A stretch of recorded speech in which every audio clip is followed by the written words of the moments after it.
Hey everybody, I'm Dr. Dana Martin. This is the Sith Dominion, and tonight we have with us Cam. Hello, Cam. And Debbie. Hello, Debbie. Hello. Hello. So this is huge, man. I have been putting off talking about Vader, and tonight will be episode 1 of 3. It's episode 20 through 22, where we will be talking about Vader, but not yet. Not yet. We'll talk about Vader in a bit. We gotta save it. Savor it. So what have you been up to, Cam? We've got the holiday coming up. What have you been doing this last week? You got all your shopping done? Oh yeah, shopping's all done. Gifts are wrapped. Not Legos for yourself. Like, do you have shopping done for others? Yeah. I'm done. So we had a couple friend Christmases, and I was telling Dana at the start of the show. My buddy Josiah got me this. Nice. Shout out to Josiah in chat. Nice. Oh my god. But yeah, just trying to finish out this last week of work. So Josiah, you can be my friend too.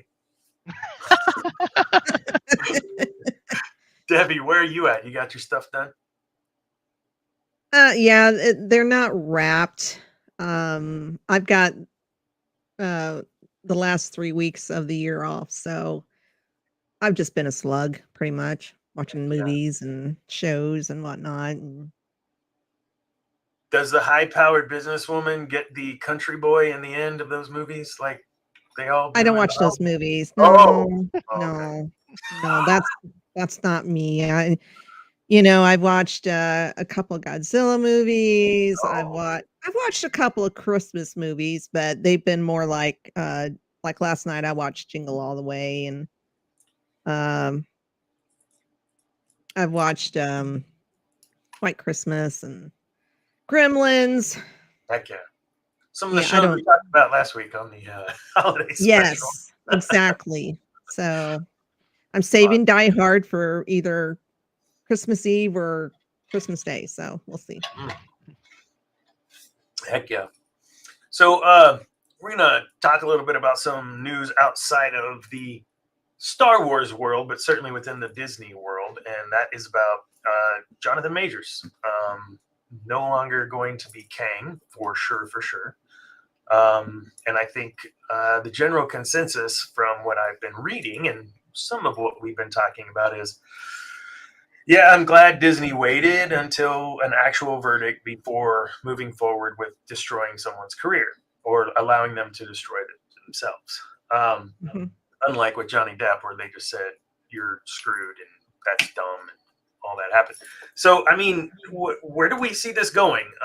We were talking in pre-game here about the recasting, like a Brody and from Terrence to Don Cheadle, and that worked out fine. Like, do we see this going in a recast direction, or do we see this being restoried like we see some reports about using Fantastic Four and Doctor Doom? Well, like I was telling Cam beforehand, they can easily recast. I mean, he was spaghettified in Loki. So, and he was supposedly died in Quantumania. So easily they can just recast and just move on, finish out that storyline, that phase, whatever.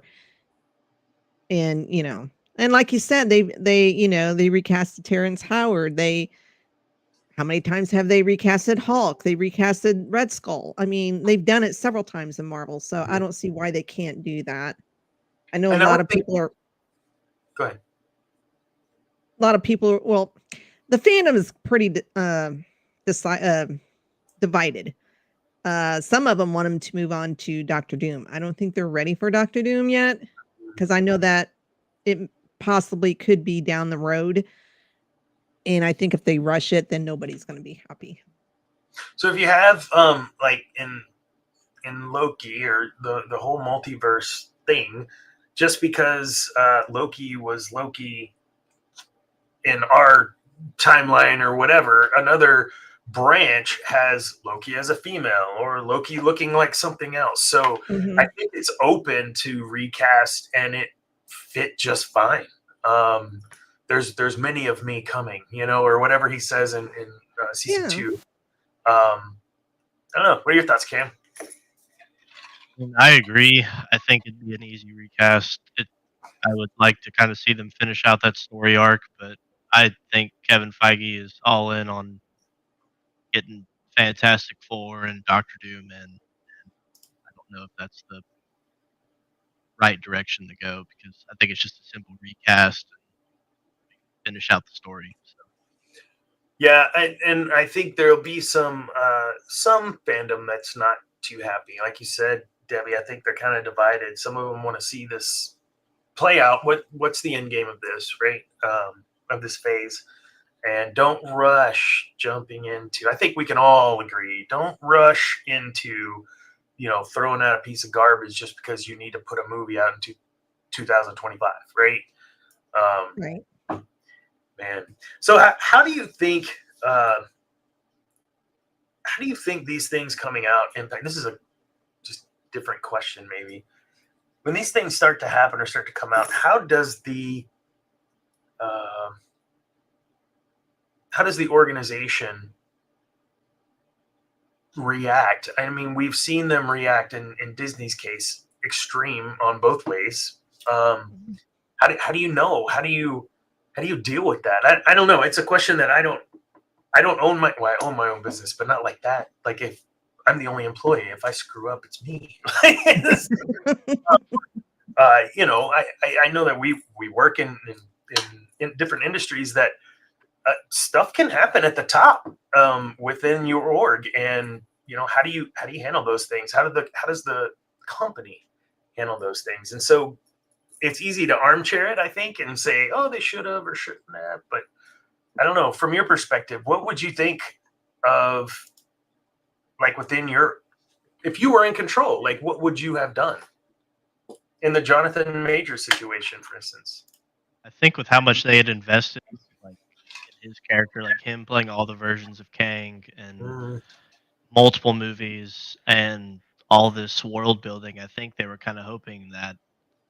I think a part of the reason why they didn't jump to such a big extreme is because they were kind of hoping that he may not be found guilty, and they could just maybe he doesn't go in a certain project, but in the big project or something. You know what I mean? But I think that I like the way that they handled it. Very unlike they've done in the past. So Yeah. I think it's kind of how I would have handled it, honestly. Would you handle it the same then too, Debbie? Yeah, the way they've done it this with Jonathan, I think that was the correct way to do it, unlike what they did to Depp, and they didn't even wait. Yeah. and there was an opportunity, if I recall, and correct me if I'm wrong, Debbie, you would know, you were closer to it, I think, is that we were going to have on one of our shows an interview with him, Jonathan Majors. Is that, maybe it was an article? Might have been an article. Maybe it was. I don't recall any interviews, but. And all of that dropped, I think, like a week or 2 weeks before all of this was supposed to go down. If anyone out there is listening and knows what I'm talking about, please let me know, because I'm probably just talking out the side of my mouth. Yeah, and I can tell people aren't listening because they're still chatting with each other in the Literary Legion, and I'm like asking their, hey, Literary Legion, help me out, that's right. Exactly. I don't think what? Go ahead. No, I said exactly. What are you guys doing, man? So yeah. Oh, any other closing thoughts on either Marvel universe moving forward without Kang or with Kang? Or, I mean, what would you like to see? Quality content. Quality content. Yeah. Quality would be nice. Although I did enjoy Loki season 2. I thought that was really good. Agreed. But I'm sure while this trial was going on, the higher ups was already coming up with scenarios. This is what we're going to do. If he's innocent, this is what we're going to do when he's found guilty. I mean, I would think with a company like Disney, they've already had these talks and there's already plans and made. At least I would have if Well, I owned a especially business after like Johnny that. Depp, right? The way Right. that led on and how fandom got really pissed off from the beginning, like, guys, wait until it's done, or whatever. Yeah. I like your comment too, Cam, about quality content. We were talking in the beginning too about even the shows within the series. You're like, that was kind of a throwaway episode. Like, what are you guys doing? And I think we've Yeah. touched on that in it's the show I'm on with you guys sometimes, Debbie, you and David. MCU Monday. MCU Monday. Yeah, MCU Monday. I'll talk about Man, I had 3 cups of hot cocoa. You guys are killing. I mean, big cups. I mean, we watched Guardians 3 2 nights ago. It's the first time we'd seen it because we didn't go see it in theaters because I'm not a big Chris Pratt fan for no valid reason, honestly. But it was the first film that I've watched from Marvel that in a while that I've kind of like made me feel. I mean, it was an emotional movie, honestly. Yeah, with it Rock was. and stuff. So, but it was.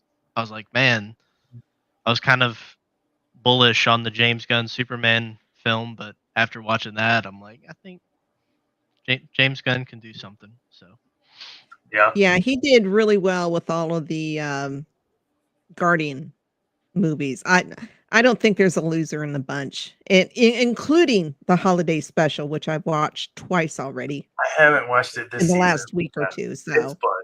It's fun.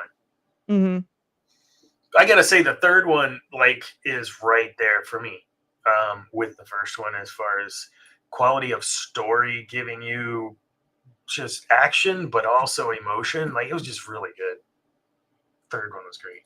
There's that ride at Disney World, the Guardians ride. I got to ride that last year, and oh my god, guys, I have never. It's like indoor. Have you guys have been on it yet?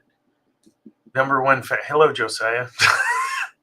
you missed the. Here you go, buddy. I showed them earlier at the start of the stream, but just so you don't call me There a you liar. go. Here you go, buddy. That was pretty cool. yeah, Josiah. Dana and I would both like to have something like that. Yeah. Just saying. How come I know you don't know me from Adam, but just Sorry, I can't bring the Lego wall in here. That's unfortunate. It would be- Need a large oh. bookshelf to move. Yeah, I love when David's on. You can catch some of his stuff in the background sometimes that he's worked on. Sweet. Well, all right. I don't know what else we can talk about with that. That's kind of talk to death, and we're all here really to talk about the Dark Lord of the Sith, Darth Vader. The guy. He what? The guy. The guy. Oh no. So I'm not going to talk. Tell me. I wrote this article. It's pretty cool. You should go check it out. It's about Darth Vader. Why did this go back up again? you hit a button. I hit the space bar. Yeah, man, the cocoa's on your brain, dude. Oh, yeah. Can you remember the first time you saw Darth Vader on screen?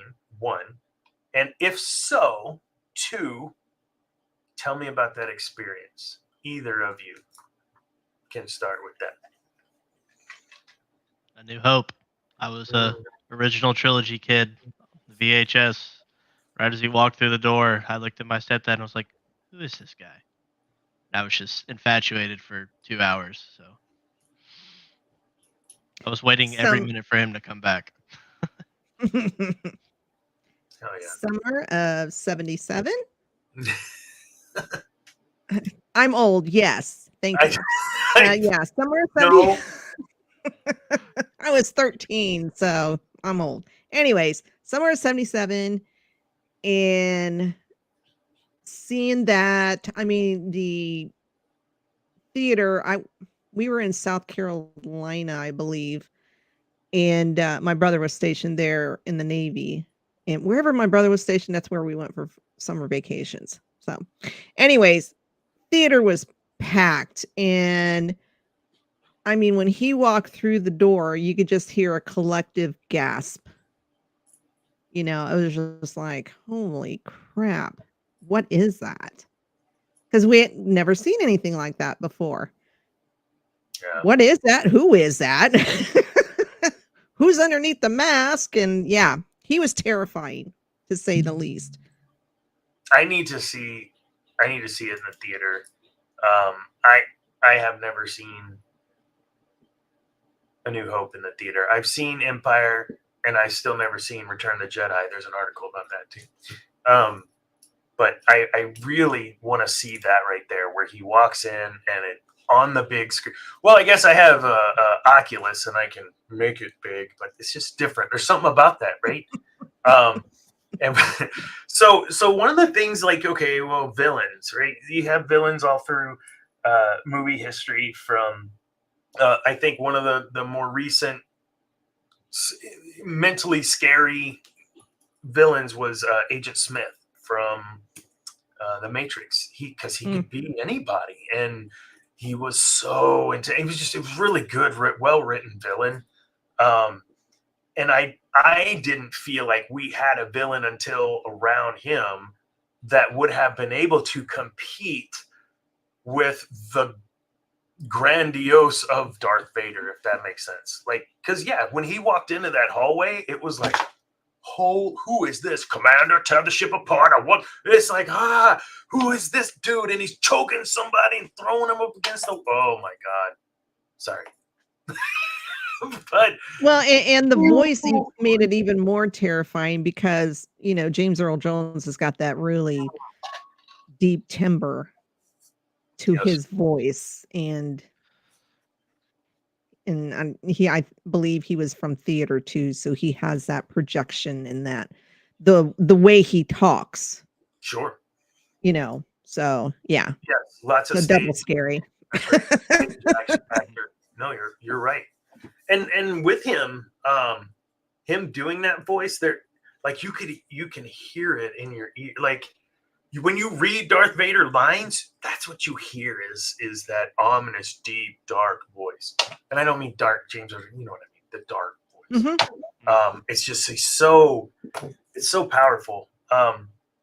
So what I was 2, so I didn't see it in the theater initially in '77.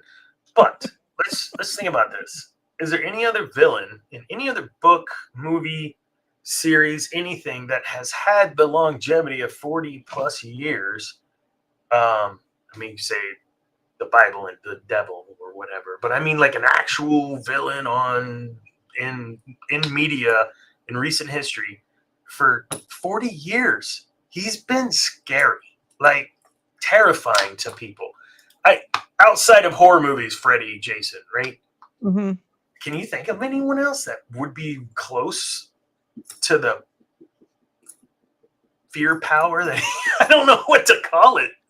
Not I mean, in my lifetime. I mean, maybe not fear power, but in terms of grandiose scale, I'd probably say Joker. Honestly, that'd be my first thought. Yeah. I know he's not scary in the same sense, but scary in terms of he just kind of does what he does for fun. And in certain comics and certain media, like he can just be. I think Joker in the Arkham games and the Batman animated series, Batman Beyond: Return of the Joker. I think those are. Yeah.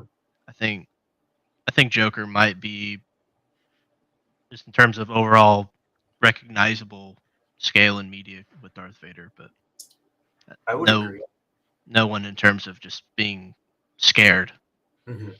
So, and it's his. I think with his Joker, I think you're right, and it's his complete and utter lack of any. What's the word?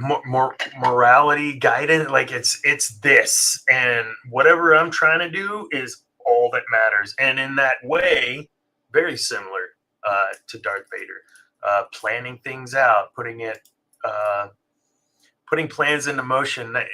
And the Dark Knight Heath Ledger version, that was huge in, I think, establishing he's not just a laughing idiot. The dude is crazy smart. Superman was 78. If you're talking Superman the movie. We were talking about Christopher Reeve. Yeah. I don't even remember what we were saying about it. I don't know why that came up. how he like was Superman and how he was Ooh, able to kind of embody like yeah, when he was Clark and when he was Superman, just the acted it overall well. portrayal. Oh yeah.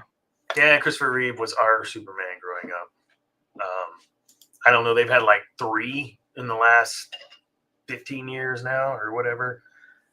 Can't really decide on those. But Vader, Yeah. man. So if we were to think about I like episode 1.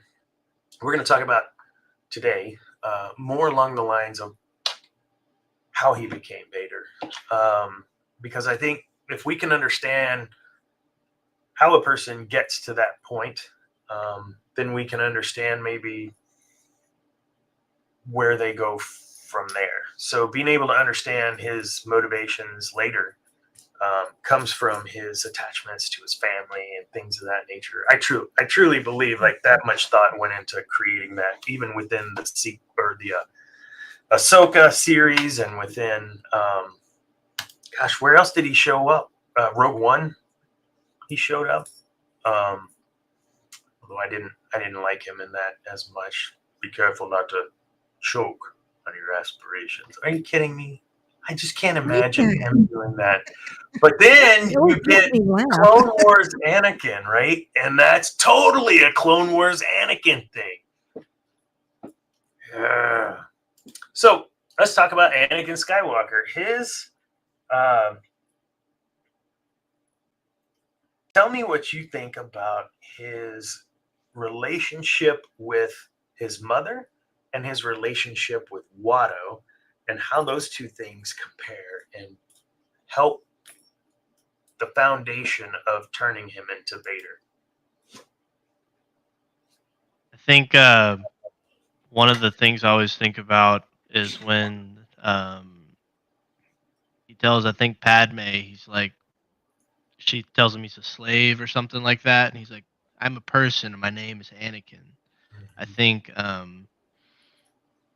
he, I mean, he was a slave, but I think he always viewed himself as more, and I think he kind of felt, obviously, with his uh, kind of overall force nature, like he knew that he always wanted a life outside of being a slave on Tatooine, and I think it's hard to not view Watto when he was a kid, certainly as kind of like a father figure in a sense, because I mean he had no other father figure.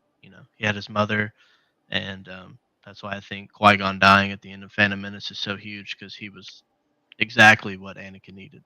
So Mhm. Yeah, Debbie.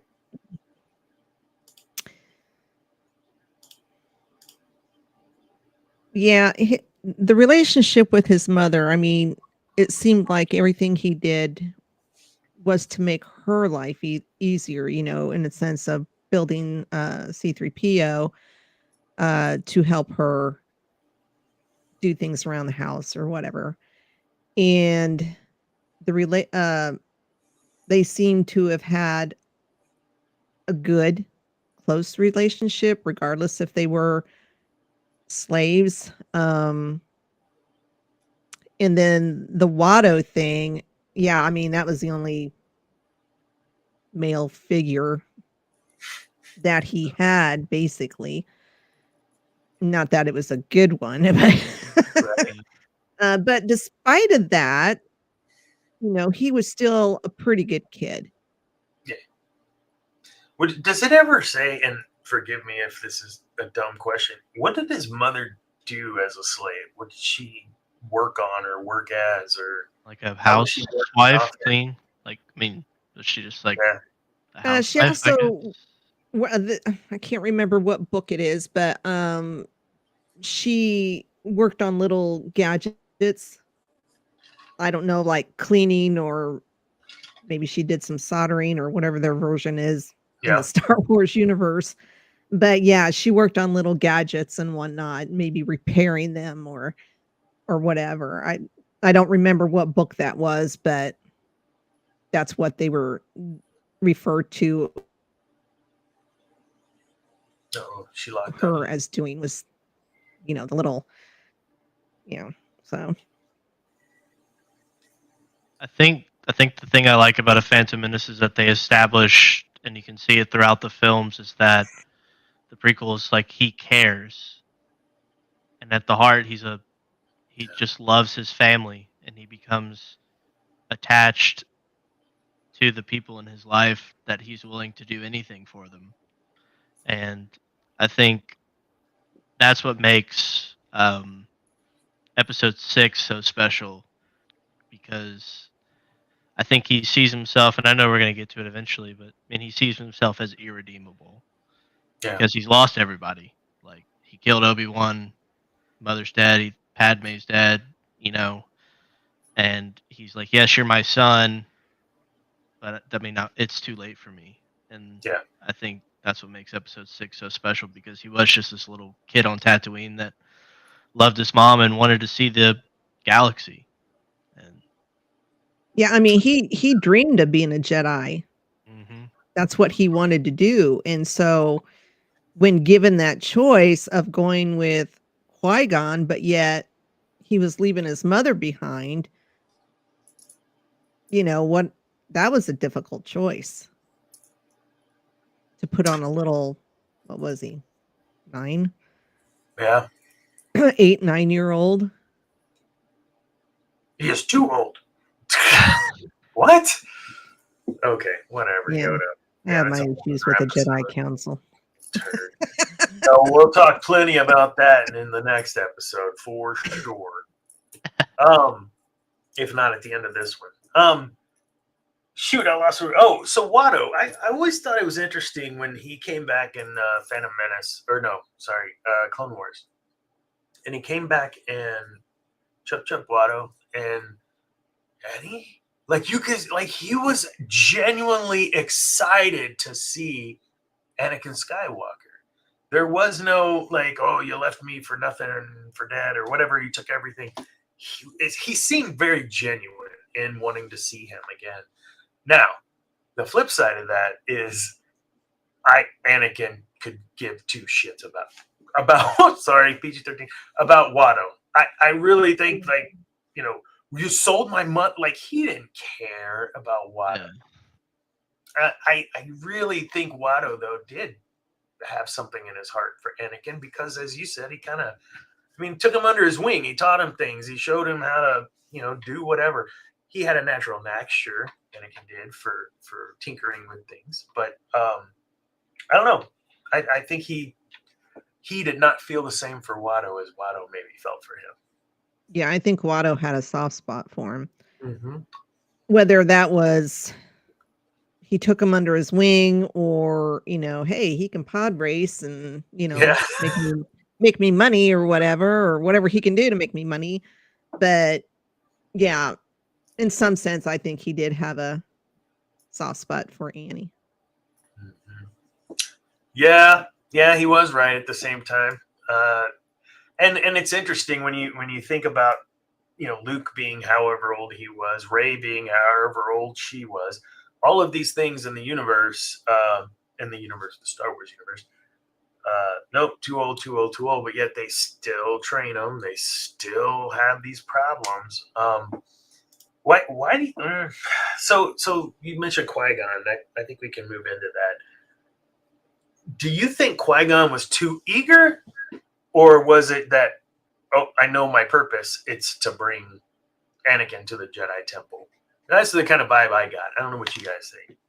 I agree. I think that Qui-Gon felt Anakin was going to be like his final purpose through the Force before he, eventually learns how to, become one with the Force and those things. Like, I feel like he was because we can see it in later projects that he saw through Count Dooku the faults of the Jedi. Maybe not to the same extent that Dooku saw them, but I think that the thing that Qui-Gon had, that even though Obi-Wan loved Anakin and did what he could to train him, he didn't have that same type of love that I think Qui-Gon was going to give, and the same type of mentorship, fatherhood, and those type of things that Qui-Gon would have given him. Because I don't think if Qui-Gon lives, I don't think that the Jedi Council let him become a Jedi through the typical ways of becoming a Jedi. Yeah. I think that Qui-Gon and him would go off and do their own thing, and obviously that's probably how the better end of the story happens. But yeah, I think what Qui-Gon wanted to do it because he felt that's what the Force was essentially telling him to do. So and it's interesting you say that. I'd love to hear your thoughts, Debbie. Where you have Obi-Wan and Anakin getting into it, and he says, "I serve the Republic," and he's not talking about serving the Force or where the Force is leading him. And I think that's huge compared to what Qui-Gon, his attitude towards it was not, "I'm serving the Republic, I'm serving the Force, and I turn to the light because it's good, because it's there." And that's why Qui-Gon was kind of considered rogue. Yeah. Obi-Wan was by the book pretty much, although he did, I mean, you could see during Clone Wars, the animated series, that he did kind of lighten up quite a bit. But for the most part, he tried to stay, within the protocols, within the rules. I think Anakin needed a combination of both in order to be successful. He needed to know the rules, but then he needed the soft touch of Qui-Gon. And I didn't mean that the way it came out. It sounded better in my head. I apologize. That's okay. I may have stumbled onto one of those that I thought was a movie, but wasn't. That wasn't. But it's interesting you take that route, because every single person that we come in contact with in our lives in some shape, way, or form help to create who we are, right? And so when we think of that and how that translates from the Star Wars universe and Darth Vader, then we can see Anakin as a child being influenced by his mother and Watto and the whatever scum and villainy that he hung out with on Tatooine. That was who he grew up with. I mean, Watto was a whatever. He was a scoundrel too, right? Shyster. He's trying to steal money or whatever from someone who needs help. And so he got some of that, and then he also got his mother, and he got all the scum. But then when Qui-Gon steps into his life, I think that's something he's heard about.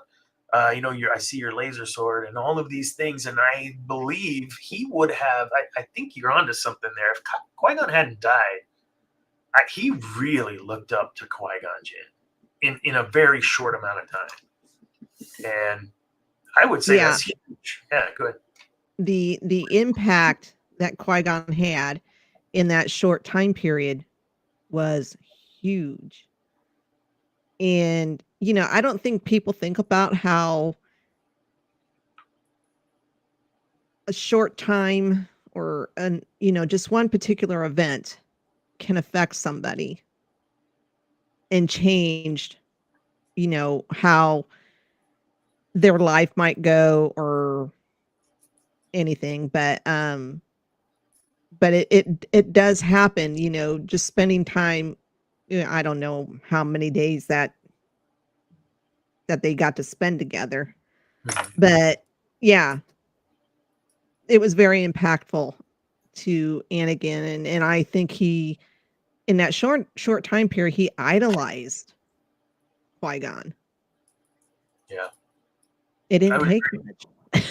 But no, and then stay in that cockpit. Like, he listened to him. He did what he was told.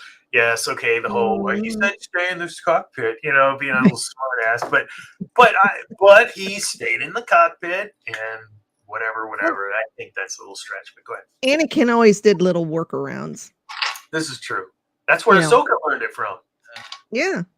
Well, I'm doing this, but I'm finding my own way of doing this. So I'm staying, in my lane.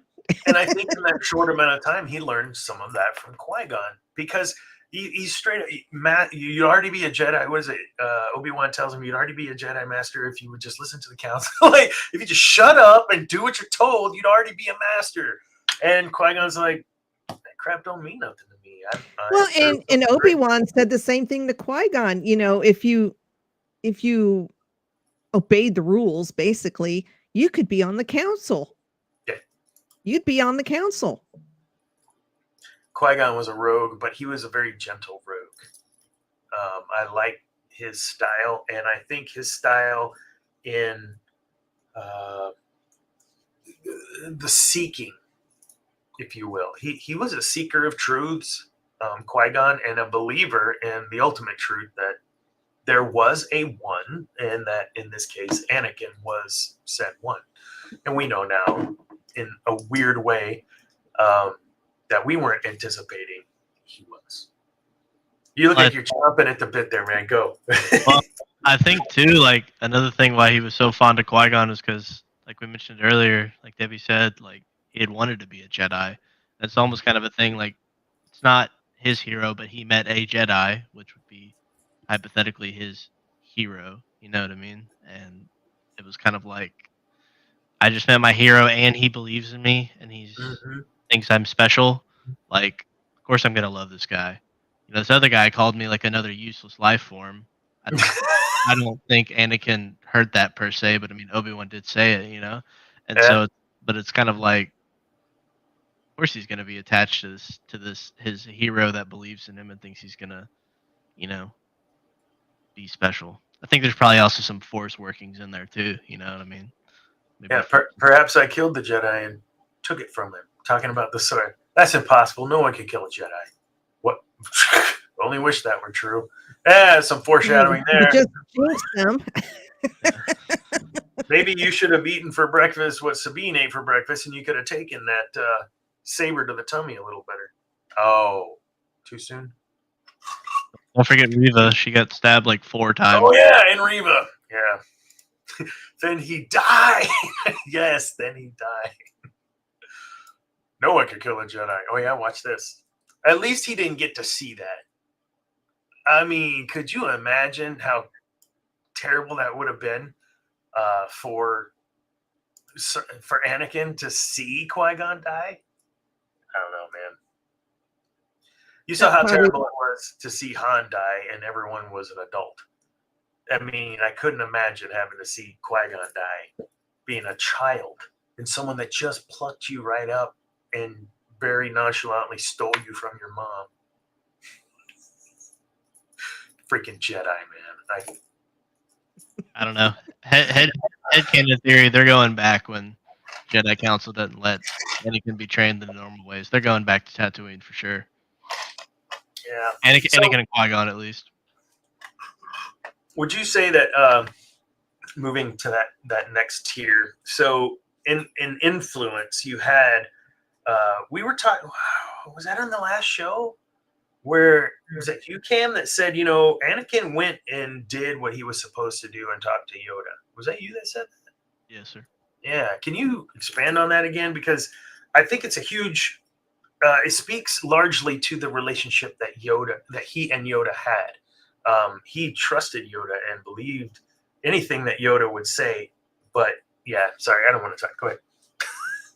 So I mean, it's kind of like I said last episode, like when he's having these thoughts of, you know, the dreams of Padme, same as he had when, you know, same visions he had of his mother, and he goes and talks to Yoda, and every time I watch the film, I was just telling my wife this earlier, just like every time something like that happens, I'm like, why do you have to tell him that? You know what I mean? And Yeah. I mean, Anakin's not being truthful too, but I think in the end, like, he did what he was supposed to do. Like, he goes and confides in the leader of the Jedi Order, hoping that he's going to get the right answer. But it's like, no, don't fear loss, you know? And you're just like, I don't know. But Yoda had been telling people that for 800 years. So. Yeah. And of 800 years, How many apprentices did he have or were close to that turned to the dark side? Several. Mm-hmm. Oh, look at this. Yeah. Yeah. It's a great point, Travis. Yeah, Yoda had the opportunity, and I think in Yoda's arrogance. Yeah, I said it, and I'll die on that hill. Yoda was an arrogant little turd. That kid, I mean, I would have kicked him. And we call him a puntable. That's what we call him. If I could get close enough. I got size 14 feet. So are we good now? Look at Darth Zane. What's up? How you doing, sir? I'm What's up, here. Darth I'm Zane? sorry I'm late. Why are you sorry? This is a later show, man. It's a later show, and I wasn't ready for it, and I sat down and was watching my kids play Fortnite, and Next thing you know, you woke up and was like, oh, God. No, I woke up, and he was like, don't you have a show to do? I was like, crap. Yeah. I know we don't get you on much, David, and so I was all excited when you're like, hey, okay, let's roll. Okay. 9 o'clock. And I was ready at 8. I had everything set. And I was like, oh.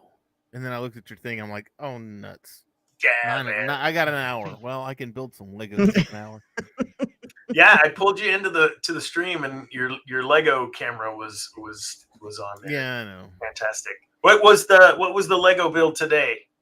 The advent calendar was it's down on the floor. It was a shield generator and/or shield generator. Nice. So those of you that don't know, Darth David Fur does the advent calendar Lego build every day, right? You're building another and broadcasting. So every day since December 1st.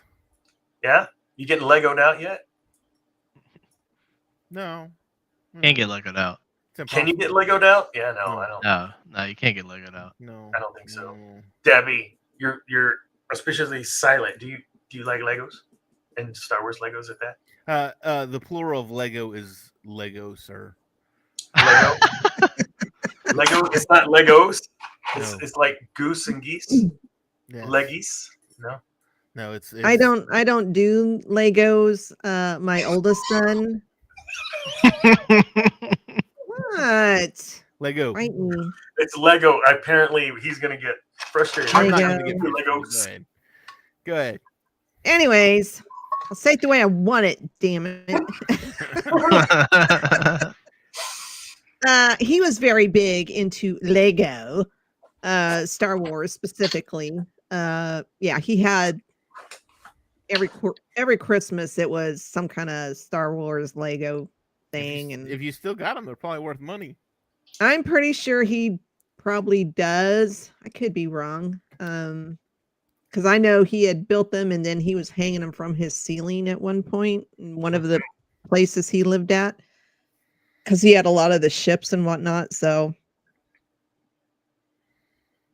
What? A giant canvas map of Tatooine with a bunch of locations and events from this Hobby Lobby. It casually shows Anakin murdering Tuskens. That's fantastic. nice. I gotta go find that. Oh my god. Okay, you know what? This is a travesty right here. It really is, Travis. If you're gonna buy Lego, you How much you want for it, Travis? I'll give you a quarter. I'll take it. I'll take it off your hands. And here we go. I'm ordering one right now. This is funny. So getting back to this, and David, I'd like to bring you into the conversation at this point for sure.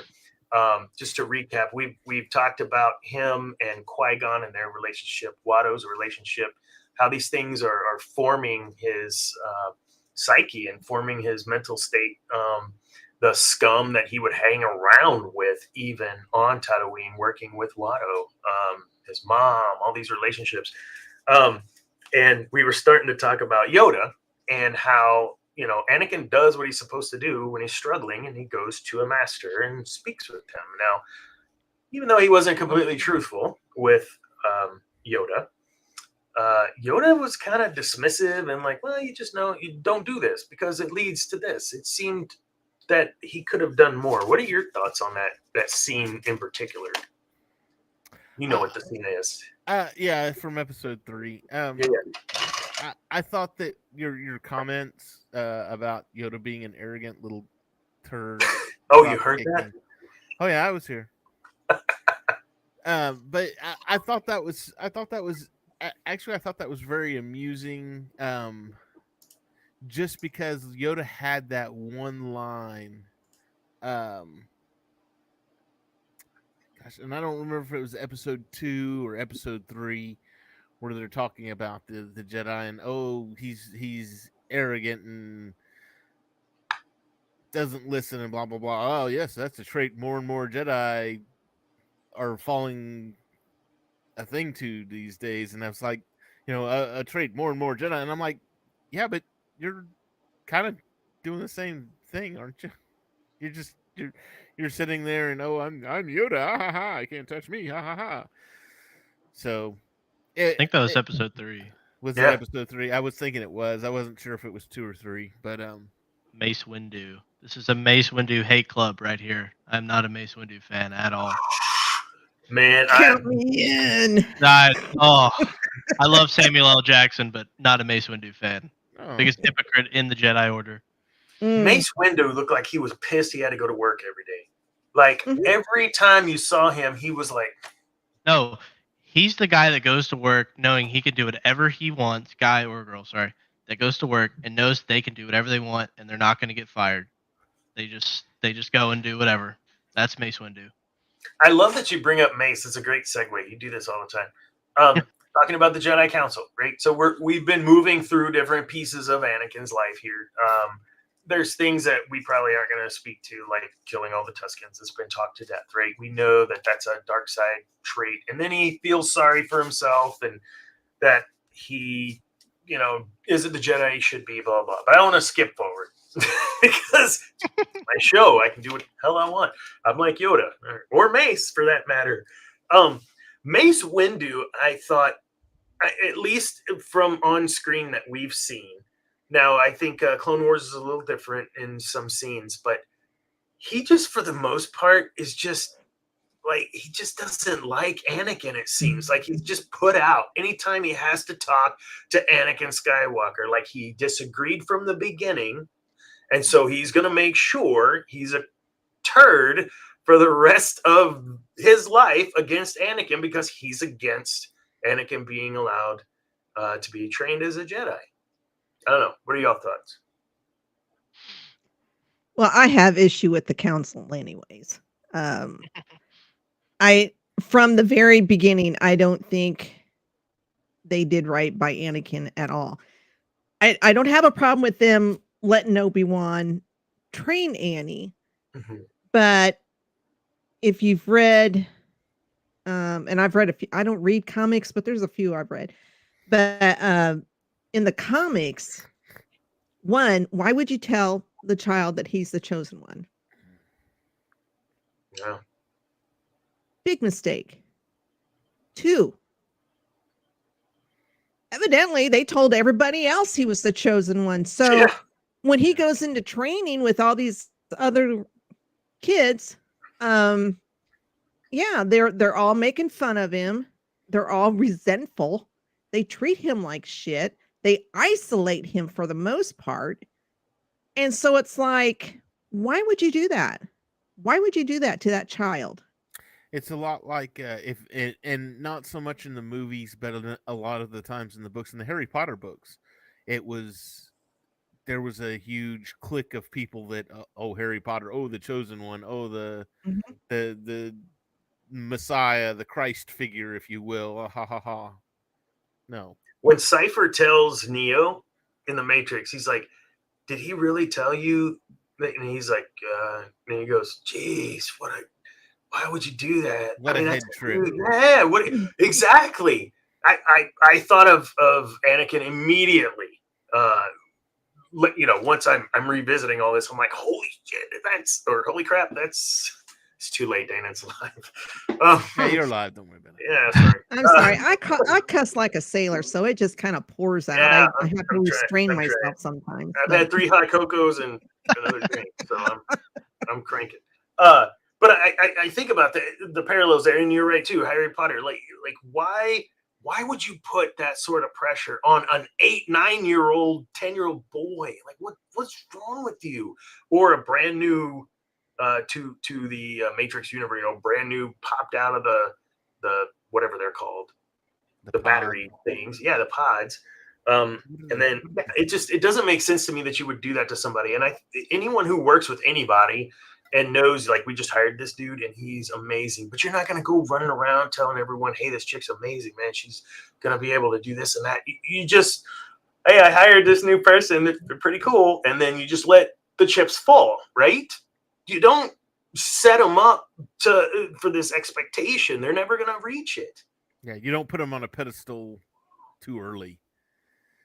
Well, I think they thought that he was like, I think in their mind, I think the reason why they tell him is because, well, I mean, if you are, you're going to live up to the expectations. Like, you are going to be the chosen one to bring balance to the Force, And I think kind of it was almost a form of testing him, I feel like, even though it's probably not the best test. But I think his entire time in the Jedi Academy is just childhood trauma. Yeah, I often wonder if they had him go through some kind of counseling, for a lack of better word, of because we from the Phantom Menace, we know he misses his mom. He's Yoda senses fear and what have you. It's like, okay, so did anybody take him aside and do some counseling to help him come to some kind of reconciliation about his mother, and just trying to help the kid out, counseling, therapy, whatever. That'd be too logical for the council to do. I think I saw on Twitter at one point there was this excerpt, and I think it was from like a journal Anakin had, and he was like, "I miss my mom. Does that make me a bad person that I miss my mom?" Paraphrasing, of course, but something like that. Well, and his rationalization, right, about compassion, and that is love. And so, in a way, Jedi can, like, he rationalized a lot in his mind to kind of, I think, make him feel better about being a Jedi. We're encouraged to love. Yeah, that's what he says. No, you're not. That was completely different. He was just trying to get into Padme's pants. Is that where we're going? Oh my goodness! Yeah, we haven't even talked about Padme's influence on him. Yeah, I think if it was definitely mutual. Yeah, well, it's Hayden. Sure. Padme's kind of mad weird, honestly. I think if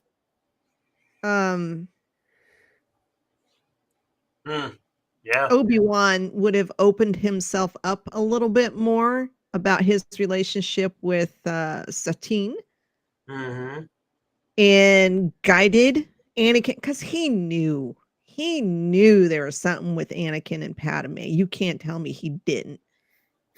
So if he would have taken a little bit of balls and had that conversation with Anakin, either to help him, okay, we can't do Padme, I can't, well, that didn't come out right. Damn it. I need to, just do away my feelings on Padme, or leave the Jedi Order and go be with Padme. Look, if them and the council are so big and badass, how come they didn't know? Like, how come they didn't know and call him out on it? Come on. But I think they were too concerned with the war. I mean, they were so thinly stretched, and of course they're sitting on top of a but Sith. you can't sit there and tell me too with Satine that there wasn't between Satine and Obi-Wan that something hadn't happened. Yeah. And at that point, you couldn't say Obi-Wan could have said, "It's fine to do it and keep it under the radar. Here's how you do it and keep it under the radar." This is Yeah, this is you how know you get him. away with it. Him and Satine vodio do. We know that. And I'm sure it wasn't just Satine. I mean, he did just show up at a bar and they knew what his drink order was. That's all I'm saying. He was like the Captain Kirk of the Star Wars universe. 100 Daddy Obi-Wan, they keep calling him. Yeah. Jeez. Mhm. Oh, God. No. I forgot, Debbie. You and your wall of. Oh, Mhm. Mhm. Mhm. I like that comment there. I'll pop it back up again. He was more the brother that let Anakin figure out stuff on his own sometimes. He already But knew the answers. even a brother, though, at least my brothers, if I if I couldn't figure my crap out, they would step in and say, "Look, you're screwing up here, sis. This is what you need to do." So And he didn't even do that. So it's like, Well, I feel like Obi-Wan didn't want to let himself seem like he wasn't perfect. I feel like, and it's like, I think Obi-Wan thought he had to be like the perfect figure of what a Jedi was supposed to be, even though he was essentially going through the same stuff that Anakin was going through, and yeah. and it doesn't make any sense when you kind of watch Clone Wars why he doesn't, kind of like what Debbie was saying. Like, that's what I do for my sisters. So Did he have a choice? Did Obi-Wan have a choice? I mean, Qui-Gon said, "Make sure that you train." I mean, but did he really have a choice? I don't know. I don't know that if he believed he had a choice. Like, maybe I'm not the best to train him right now. He's way more powerful than me. I don't want to piss him off. I've seen him get angry. I don't want to lose a limb myself. I don't know. I think maybe he was doing it out of duty. But I believe he did love him as a brother. But I don't know if maybe, Master Plo might have been a better, at some point in his career, person for him to follow. I don't know. I don't know that Obi-Wan was the best, as that's his first Padawan. And you're giving him the one. It's the old adage that people always say all the time. You were my friend and my brother, but I needed a father. I needed somebody who was mature and could discipline him and not be afraid of him and discipline him. Yeah. And say, look, I love you, but it's wrong.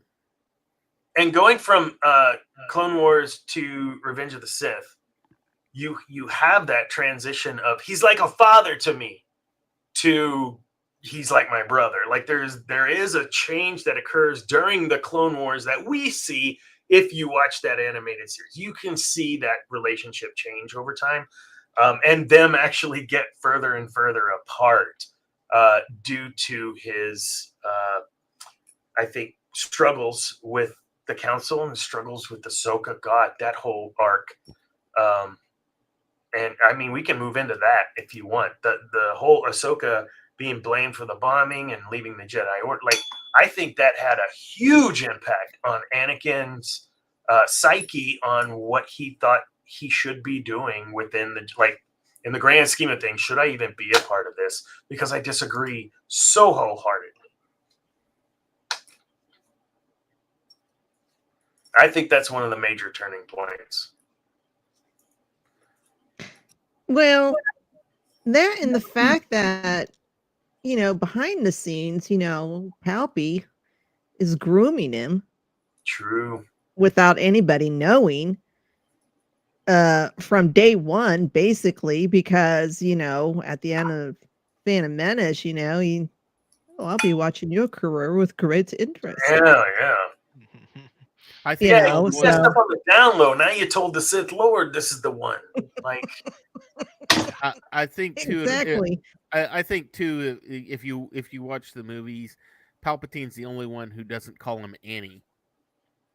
yeah. Everybody calls him Annie. Oh no, Anakin. Anakin. See, you're using my proper name and not calling me Annie.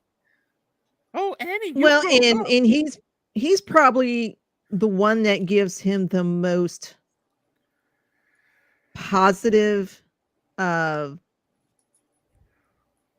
what's the word I'm looking for? I don't know. I don't know either. My brain just went. "Whir."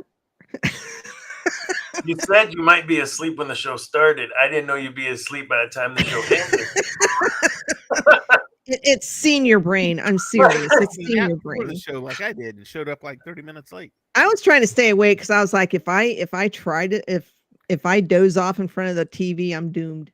And that's exactly what I did. So Palpy was the only one that was giving him positive encouragement every step of the way. Whereas, Obi was constantly reminding him of the rules, and then you had Mace, who was being a jerk. And then you had, the other Jedi were they would make comments here and there, maybe not in the most positive light about him. And Palpy was the only one that was constantly giving him positive reassurance. I can't talk either, so. Well, he was the mentor. Like he was kind of giving him, even though we obviously know it's not genuine, it's for ultimately his greater purpose. But I mean, he was kind of giving him the answers that I think Anakin kind of wanted or kind of needed to hear. Like it's okay to feel these things. Like it's okay to feel sad about your mother's death, and what he did to the Tuscans. I mean, it's understandable. Like some of us probably. I mean, I probably would have done the same thing. Given It's the only circumstances. natural. He took your arm, you took his head. Yeah, and yeah. and I mean, It's like perfectly logical. Yeah, it's an excellent trade, right? He's the mentor, and he was a confidant for Anakin. Kind of what I think Anakin wanted Obi-Wan to be, but it was never going to happen that way. So yeah, Palpy didn't judge him. No, but the internal struggle that Anakin had reveals itself so many times. I'm not the Jedi I should be. I can't believe I just did this. Snips, what are you doing? I'm listening to you. No, don't listen to me. Like he, I think, in his entire teen to adult life before he turned, was a struggle of I know what's right. I know what I'm supposed to do. It's just not me. Like I'm not that dude. Or was he? Was he that manipulated, or was he just inherently something else than what the Jedi thought he was? I think he was something else than what the Jedi thought he was. Yeah, and I think we get some of that. And I think one of the key points that, and I wasn't sure if Cam had said this before or David, can you move your mic to your face a little more just to get a little? There we go. Thank you. So I wasn't sure if Cam had said this before or not, and I know it's been mentioned before, but you've got the one line in The Last Jedi to where it's like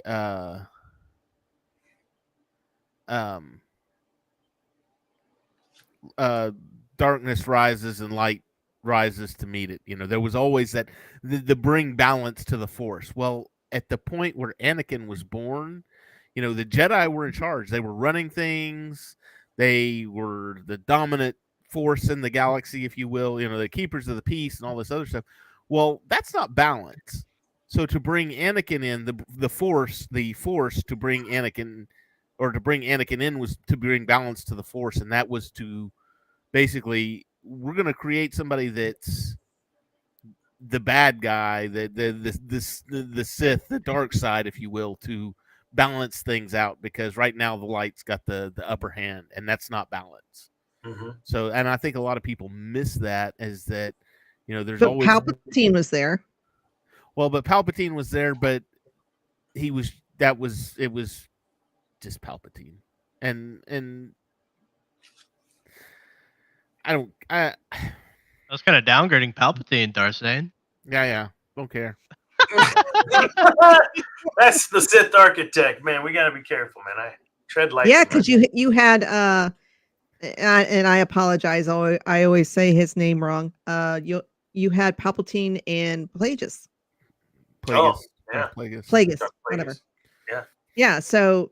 Well, Palpatine fulfilled. I mean, with Plagueis, that was his master killed him in his sleep. It was like he was supposed to do that. I get that. That makes perfect sense. And there's always supposed to be two.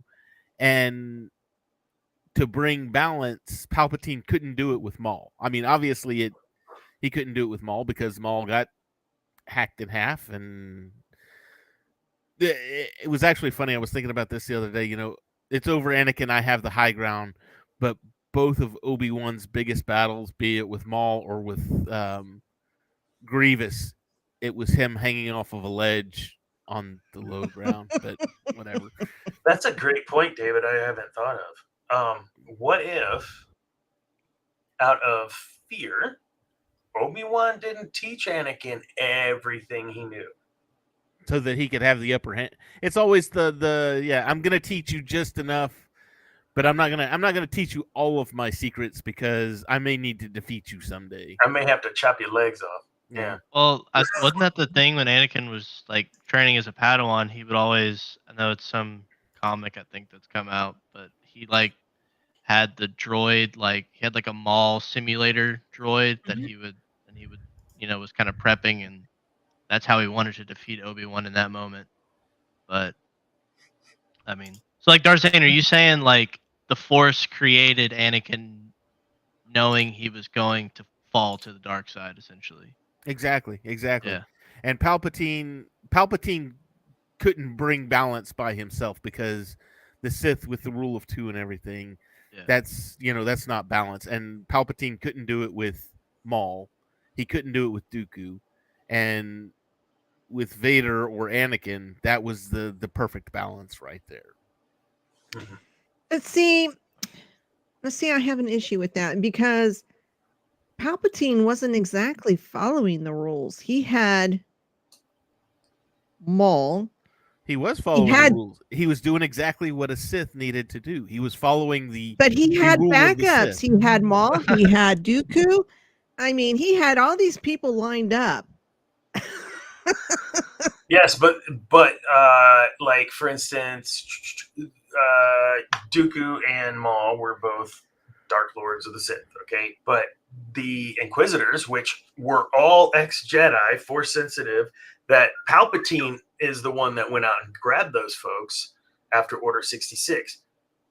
He's playing loosely, I think, with the rule of two, but he's still sticking to the rule of two because there's only the master and the apprentice. The other ones are just servitude. They have a role. They're like disposable. They're acolytes. They're not really right. And the same thing was with now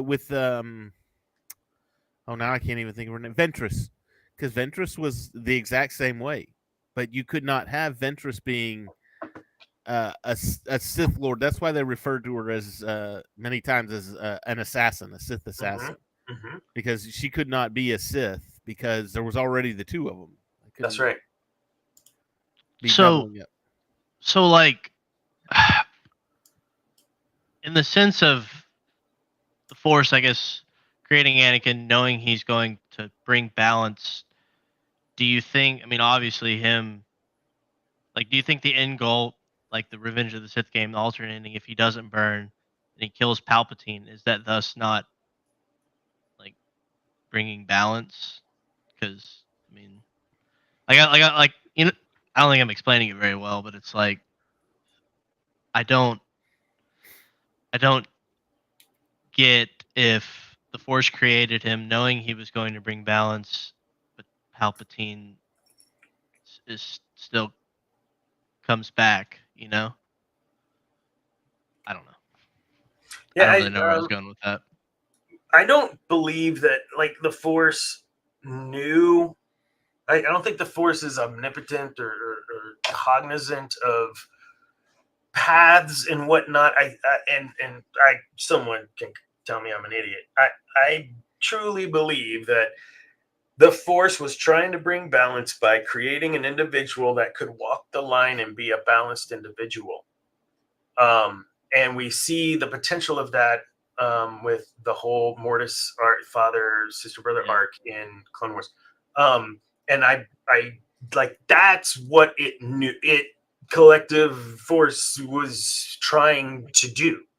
But free will, right? I mean, and yes, we have a destiny in the Star Wars universe, but even Yoda's like, future, it's always changing. So I don't know that the Force knew he would fall to the dark side. I think it was more, we can create this this being is going to be created so that it can carry both dark and light sufficiently as to not destroy the world and or be destroyed. I don't know. That's kind of the way I always looked at it, especially in the last, say, 5 years or so after that episode arc. Oh, that's valid. I think I that like it like a gray Jedi. no, No. that's not a thing. That's not. We're not. No. Not Even a thing. Balin Not a Skull, thing. man. We are not Jedi. But that he didn't say it was Sith, but he didn't say I'm a gray anything. Man, I can't with the gray stuff, man. Just That's Same, like saying- Dana. Not we- vibing we- with it. We've discussed this many times on Cantina Happy Hour. Saying a gray Jedi is like saying an atheistic Christian. It just doesn't make any sense. no oxymoron, 100%.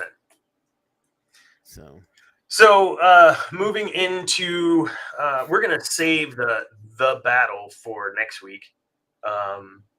If you all are available, we could continue the conversation. The battle. I'm talking the Obi-Wan battle. So 12 minutes of them fighting. We're going to talk about some of the stuff that was said through that, the transition to Vader, and what happened immediately after that. That's going to be next week for all of you folks. But I want to kind of move to that scene, and this will be what we kind of close out this show with.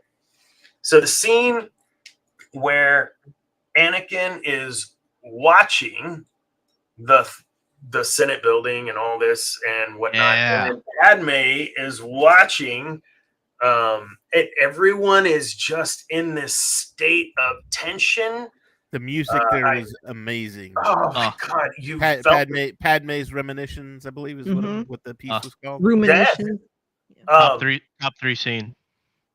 There are moments in that entire piece of that movie that I was just blown away with the whole seduction of the dark side. Starting with, is there any way to know this power, to say Padme and all this, right? He's seducing him. And then we get to this moment where what is he thinking? And they don't tell you what he's thinking. But I want to ask you all, when he's looking and he's whatever, and he gets up to leave and he goes to see Padme, and then he goes, no. He goes straight to the Senate. He goes straight to the Senate. That's right. He visits Padme after when he becomes Vader, which we'll talk about next week. So right when he's like, that's it, I'm going. What is he thinking? Because he's not going there to kill Mace, right? He's going there for another reason, and that's what I want you guys to talk about. I think he's going there strictly to keep Palpatine from being killed. Whether it's and because he knew Mace was very much Mace was very much dealing in absolutes. Yeah. He is a Sith, he must be killed. Only a Sith deals in absolutes. But he knew that Mace, and he knew Mace's character, and Mace's character is, he's, for lack of a better term, he's very trigger happy. Kill first, ask questions later kind of thing. So he's action oriented. So he's like, I know he's given the chance, he's gonna kill this guy, and this guy knows how to save Padme because obviously he's been having the visions of Padme dying in childbirth and all this other stuff, and if he kills him, then I'm not going to figure out how to save her. I mean, the whole seduction, like you were talking about, Yeah. with the it's funny, he could save others from death, but not himself. Mhm.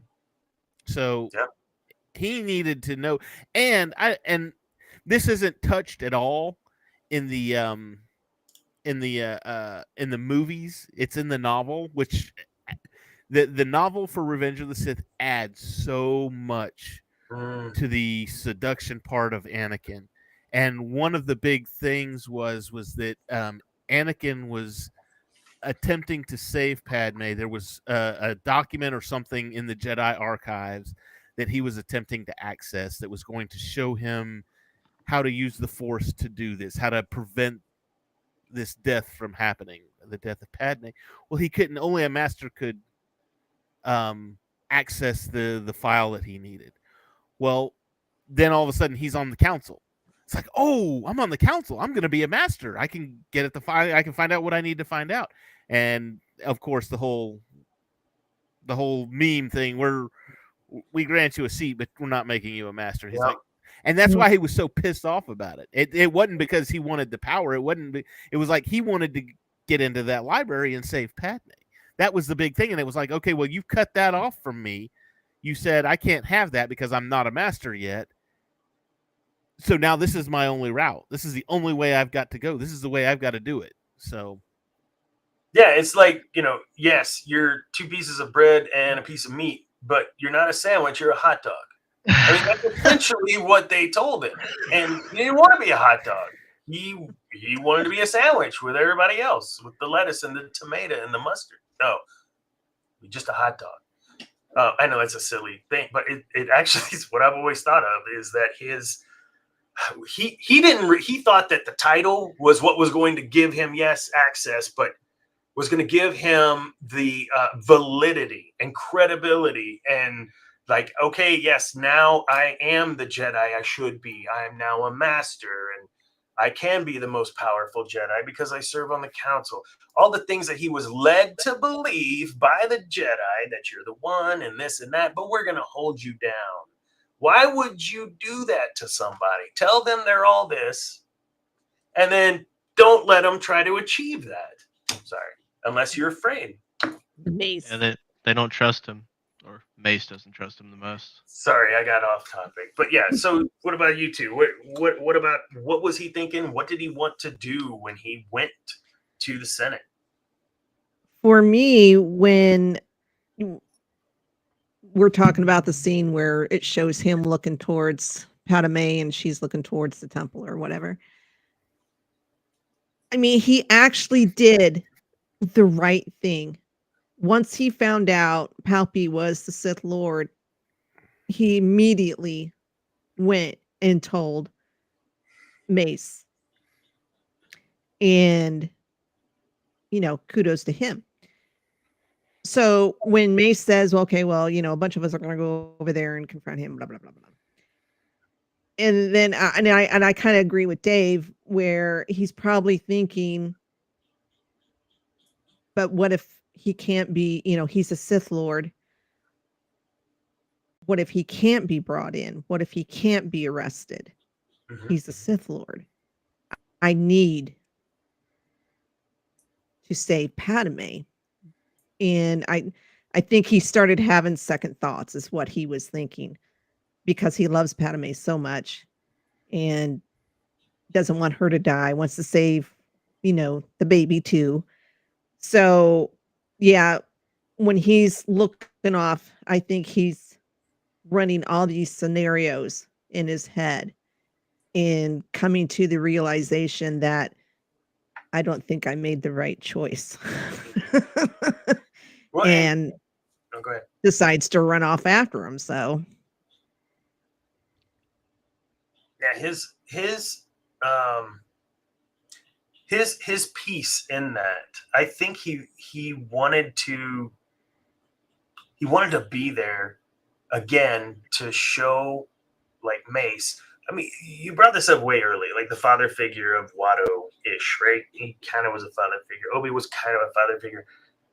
I mean, Mace and the Count. You said he went to his, the head of the Daddy. group, yeah, and said, "This is what's going on."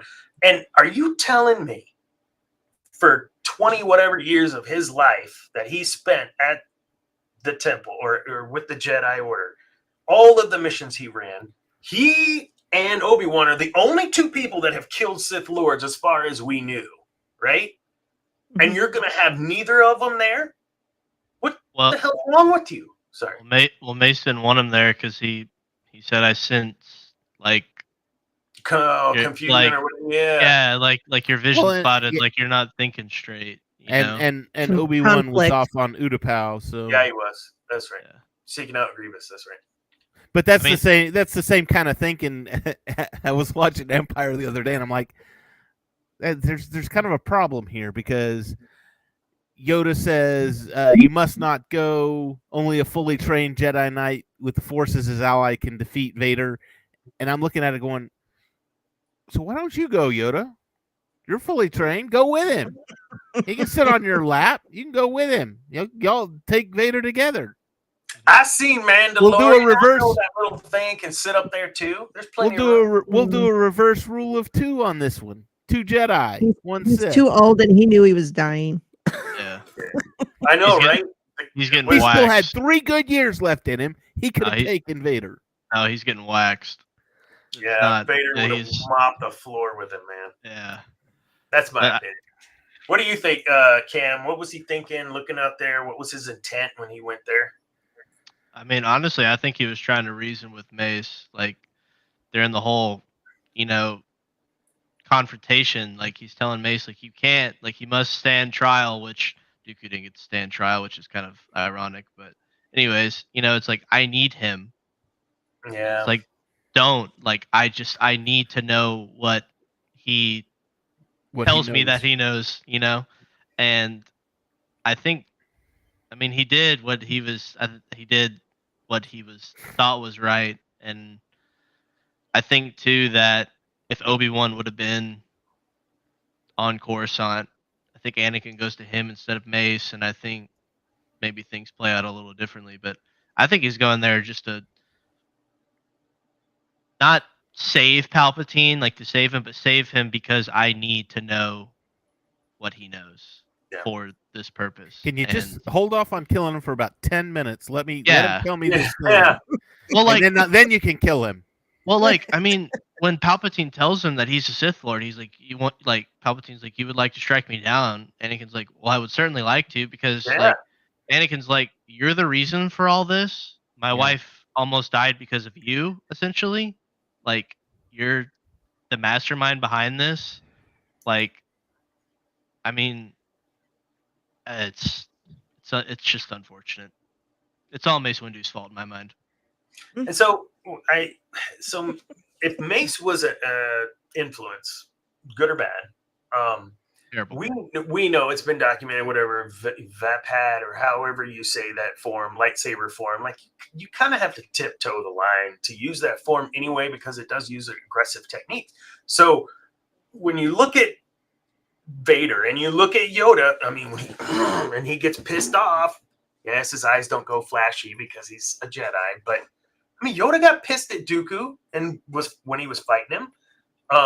So to totally deny that to state that these Jedi were anything less than perfect is just foolish. They had their own faults, but I believe that in the capacity that they were serving, they could not see past their own faults. They can't see the forest because of the trees. Yeah.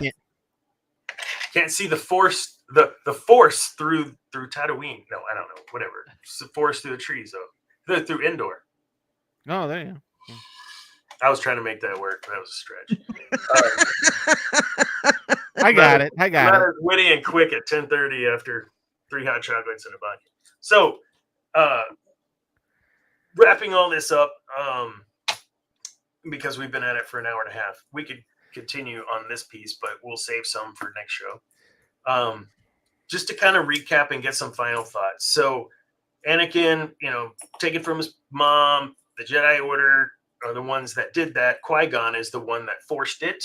But Qui-Gon, sir, as you pointed out, Cam, I thought that was a unique touch because he did look up to Qui-Gon very quickly. Qui-Gon dies. We're glad he didn't die in front of Anakin. But ultimately, Obi-Wan has to go on his word and take care of raising. I mean, he was raising Anakin. And that's one of the pieces that I'd really like to dive into on another show is trying to understand that whole, what's the giggle? What I miss? Yeah, just look at the comments. Travis. Oh yeah, there we go. That's right. See, now I got to go back and read the Revenge of the Sith novel. That's insane. I cannot believe we're gonna. I mean, I didn't read that out loud because so then we moved, and it's through. a nice one. You can't deny it. That's Tatooine's butt. Yeah, it is. That's Tatooine, but so. Oh my! And then it was Bring the one in Jakku here. butt. So Jakku butt. You have father figures like Qui-Gon, like Obi-Wan, like Watto, and how those people influenced. And then he gets to Padme, which we barely touched on, but I mean his love for Padme, he would have he did. He tore the galaxy apart. And even we see in the video games, we're hiding behind the wall and we see is that Jedi is it Survivor where he's working on the No, that's the VR game. Oh yes, Vader Immortal. That's right. Yeah. Which chapter? I've only been on the first 2 chapters. It's good. It's that's spoilers. I'm spending my Christmas money and buying the rest of it. So yeah, I love that, man. And it shows his dedication to his mission of trying to even bring Padme back. And then the whole bit about the council and having Mace and Yoda and all the others really, they kind of talked down to him. I think he gained a lot of respect during the Clone Wars, but he was always getting in trouble because he never followed exactly how he was supposed to do it or what he was supposed to do. That influenced Snips. And when she left the Order, I really think that was a big straw that started to change his mind about what he was doing and what his goals were. Because I don't know, does anyone know the time frame between Clone Wars and Revenge of the Sith? Like how much time takes place? The Clone Wars lasted 3 years. Yeah. Between the end of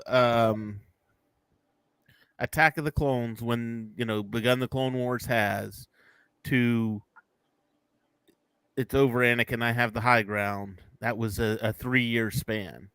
Okay. So I don't know how much time there was between when Ahsoka left the Order and because the Clone Wars ended with the whole Ahsoka doing the siege at Mandalore, and then Order 66 happens on her way back. She's captured Maul, and they're on their way back, and Order 66 is happening. So I don't know the span between her leaving the Order and that happening. I'd have to. But my point being, it was pretty fresh, right? In everybody's mind. Oh yeah. Well, I know the story was written but you know what I'm saying. In the timeline, it would be still fresh with him, and he was a little more, I'd say, pissy. Well, it was. I mean, 3 years is not a whole lot of time. I mean, even if that happened like right at the beginning of the Clone Wars, which obviously it didn't. The Clone Wars had been raging for a while at that point. Sure. But even if that 3 years is still in the grand scheme of things, a very short amount of time.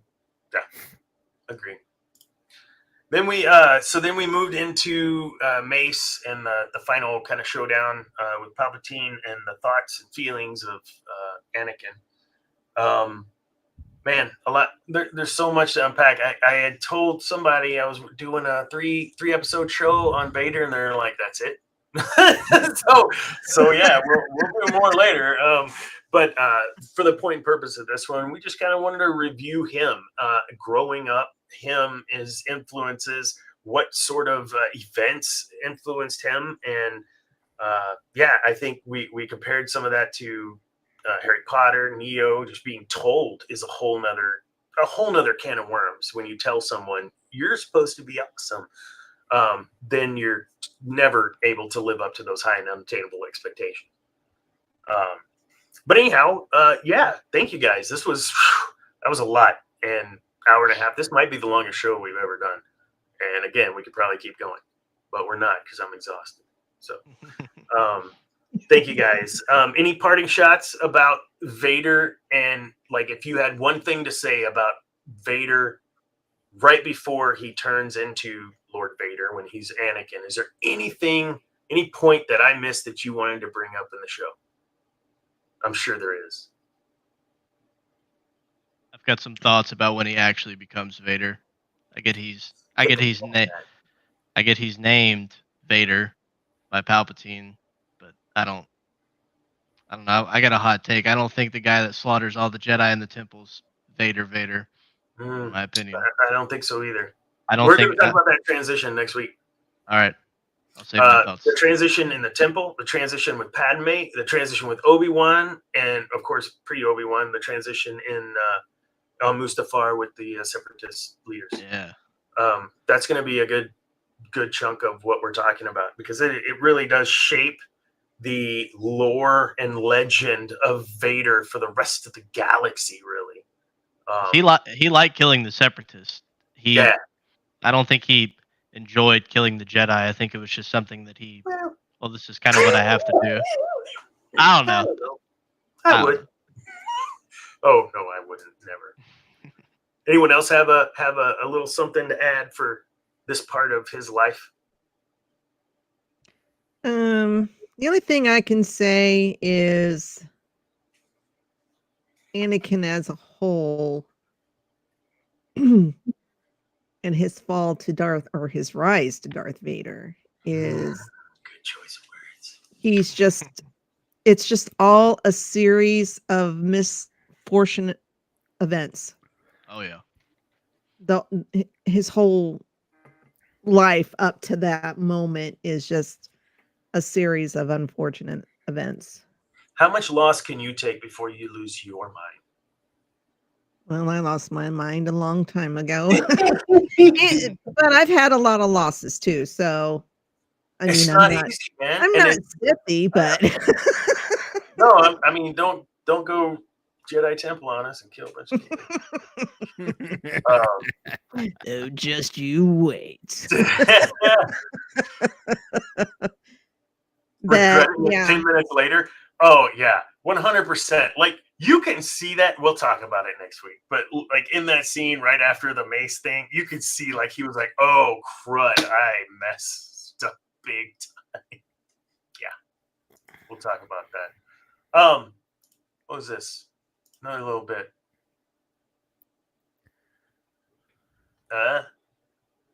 Yeah, true. Man, you can't let those younglings live because they turn into Jedi, and the Jedi can be relentless. The Jedi are relentless. Yeah. Darth Zane, you didn't have a party shot. You got something? I got nothing. Awesome. I'm anxious. A lot of my parting shots have to do with next week. I don't want to jump into the future. So. Well, and I know it's the 26th, and we all have family things, and it's holiday, but we are still going to go live. So if you want to be a part, please let me know, and we will make sure to have you on. I will do my best. Oh, that's a great way to look at this. Well, and I like honestly, that. too, I mean, you got to think about it. You had the I can't even remember her name from the Obi-Wan series. Reva. She was a youngling. Yeah. Yeah, I don't know why they just didn't gather him up and train him. Because there can be too only indoctrinated. Yeah. Well, yeah, you make them assassins, right? It's the only thing you can do. And then you can pick from the assassins the ones that you maybe want to make an apprentice when you burn one out or they get killed. Palpatine had some longevity, though, man, as a human. Like, Exar Kun, of course, but, I mean, Palpatine, and then he returned somehow. That's another show. But He was a clone. Come on.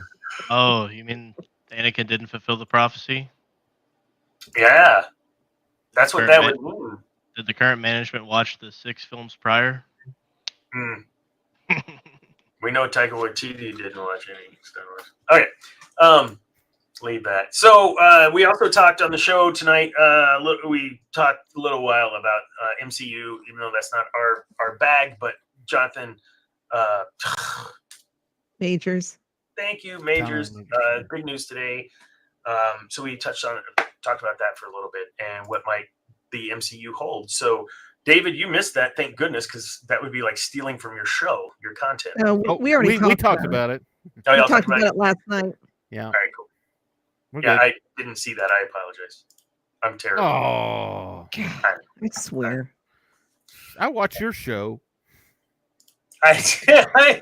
Well, so I have to be careful what I watch of yours because I am not always caught up to where you guys are and whatever. I mean, Oh, he's avoiding the spoilers. I got you. All right. yeah, that's why. Yeah, I got you. All that's right. why. No, I'm just No, Yes, for real. that's why. That's why when I do join and I know you're doing something, like when you guys were going through Loki, I hadn't seen it all yet. And so I just would join at the end and just make stupid comments to make everybody laugh. But I do enjoy the show when I know what's happening. So, but you guys make sure you tune in on Monday nights to MCU Mondays. Not this Monday. Not this Monday. That's Christmas. Oh, we're done for the year for MCU Monday. Oh, y'all are done. So 2 weeks. Yeah. Well, we've got, because we're not doing Christmas Day. I mean, obviously, and we're not doing New Year's Day. So New Year's Day. The next 2 Mondays we're taking off. Crap! I wish I could have off. Actually, I have. But we will be doing Thursday, so. Oh yeah. Well, we do have Thursday. Day after tomorrow, we will happy be. hour is on Thursday. We'll be in the cantina next on this Thursday, but then I think we're taking 2 weeks off of that one too. Cool. Just because we're going to be cranking through. Next week, we're going to be talking about kind of midsection towards the end of Vader, who he became, the moment he kind of goes at Mace until, I don't know, we'll cut it off at some point because there's going to be so much to talk about from Return. I think right before Return of the Jedi is where I want to stop. And then we'll talk about ROTJ through whatever extra we've had. So cool, man. Shadow of the Sith. I don't think I read that one. My mom bought it for me for Christmas. I will be tuning in. You've been snooping through your Christmas presents? She had like the Amazon like wish list thing, and it's not in there anymore. So lame. That's why my wife told me, she said, I need you to log out of Amazon on your phone completely, and I need you to log out of Target completely on your phone. Why? Because I've got stuff coming, and it's going to alert you on your phone when it's here. And see, I don't want to tell my wife yet. Like, I want that TIE bomber. It's gorgeous. The Lego TIE bomber. Oh yeah. But it's like I'm like, I don't It's buy on. it. What? Why not? I mean, because it's expensive. Like Charla, if you're watching, I'll take it. If you buy it for him. Do you see this AT-AT behind me right here? Beautiful. Yes. $800. That's not too expensive. Surely you didn't pay that. I did. It's $800 brand new on the shelf. Actually, I think they bumped the price up like $850. So we're changing the theme of next week. It's going to be called SWI, Star Wars Intervention. And we're talking about the Lego intervention. No, Legos are cool though, man. Lego is cool. I love Legos. Whatever, man. Whatever. Oh my god. So next week we're going to talk more about it. We'll see what else news is out there. I don't have any articles right now, but we do have, like I stated in the beginning, Ambrose, I believe is working on an article about Jonathan Majors, and go check that out later today. David, no, you don't have any articles anymore, do you?